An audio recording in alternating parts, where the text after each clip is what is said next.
నమస్తే welcome to 99 TV updates చూద్దాం. ఇక మనకు ఒక బ్రేకింగ్ వస్తుంది. రాష్ట్ర వ్యాప్తంగా తీవ్ర కలకలం సృష్టించిన చిన్న పిల్లల కిడ్నాప్ కేసులో దర్యాప్తును పోలీసులు ముమ్మరం చేశారు. ముఠా కోసం రాచకొండ పోలీసు బృందాలు ఢిల్లీకి వెళ్లాయి. ఢిల్లీలో విక్రయ ముఠాల కోసం గాలింపు చేస్తున్నారు.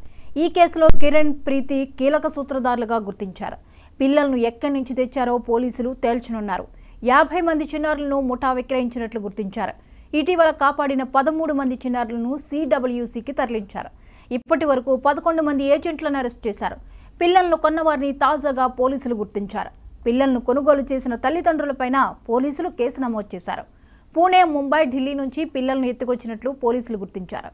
పిల్లల అసలు తల్లిదండ్రులు ఎవరనే దానిపై పోలీసుల ఇన్వెస్టిగేషన్లో తేలుతుంది. మొత్తం 13 మందిపై పోలీసులు కేసు నమోదు చేశారు.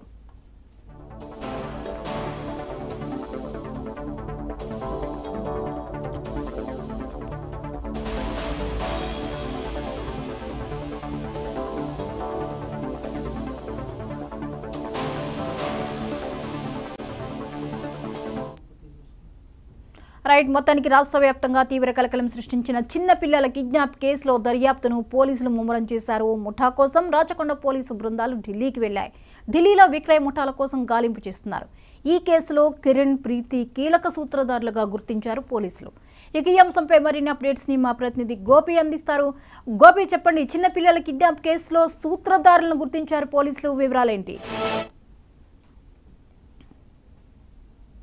ఇప్పటికే కీలకంగా మారిందని కూడా చెప్పొచ్చు. ఏదైతే మొన్న జరిగిన ఉప్పల్లో కిడ్నాప్ కావచ్చు, దీనికి సంబంధించి హైదరాబాద్ చుట్టూ ప్రాంతాల్లో కూడా చిన్నపిల్లలను కిడ్నాప్ చేస్తూ ఇతర దేశాలకు, ఇతర రాష్ట్రాలకు కూడా వీళ్ళు విక్రమిస్తున్నట్టు కూడా పోలీసులు చెప్పడం కూడా జరిగింది. ఇదే విషయాన్ని ఏదైతే రాచకొండ సిపి రంగంలోకి దిగినట్టు కూడా తెలుస్తుందో, ఒక 3 బృందాలుగా ఏర్పాటు చేసి దీనికి సంబంధించి అసలు ఎవరెవరు ఈ చిన్నపిల్లల్ని అది ఇలా కిడ్నాప్ చేసి ఎక్కడెక్కడ తీసుకెళ్తున్నారో దానిపైన ఆరా తీయనున్నారు. దీనికి సంబంధించి ఇప్పటికే ఢిల్లీ చేరుకున్నారు. ఈ రాచకొండ సంబంధించి కొంత టీం ఏదైతే చిన్నపిల్లలకు సంబంధించి కేసు సంబంధించి ఒక 3 టీములు మాత్రం ఢిల్లీ చేరుకున్నట్టు కూడా తెలుస్తుంది. మరోవైపు దీనికి సంబంధించి కిరణ్, ప్రీతి అనే వాళ్ళు సూత్రధారులుగా ఉన్నట్టు కూడా పోలీసులు గుర్తించడం జరిగింది. దీంతో పాటు 13 మందికి కేసులు నమోదు చేసినట్టు కూడా తెలుస్తుంది. ఇందులో మాత్రం ఒక 50 మంది పిల్లలతో పాటు ఒక 15 మందిని సేవ్ చేసినట్టు కూడా రాచకొండ సిపి చెప్పడం కూడా జరిగింది. రాచకొండ సిపితో పాటు ఇటు ఏదైతే 3 సిపిలు ఇటు సైబరాబాద్ కావచ్చు, హైదరాబాద్ వీటికి సంబంధించి ఇప్పటికే హెచ్చరికలు జారీ చేసినట్టు కూడా తెలుస్తుంది. మరోవైపు వేసవి కావడంతో పిల్లలకు జాగ్రత్తగా ఉండాలని తల్లిదండ్రులకు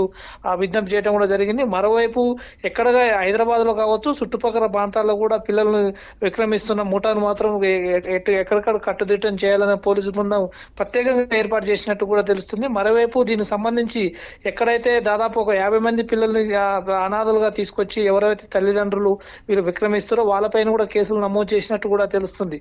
మరోవైపు ఈ చిన్న పిల్లలకు సంబంధించి కొంతమంది బీహార్ నుంచి పాటు ఢిల్లీ, నైజీరియాకి సంబంధించి వాళ్ళు కూడా కొంతమంది పిల్లలు ఉన్నట్టు కూడా సిపి గుర్తించడం కూడా జరిగింది. ఇది ఎక్కడి నుంచి విక్రమిస్తారు, దీనికి సంబంధించిన సూత్రధారులు ఎవరు దానిపైన కూపీ లాగినట్టు కూడా చూస్తారు. Jyothi. Right, thank you Gopi.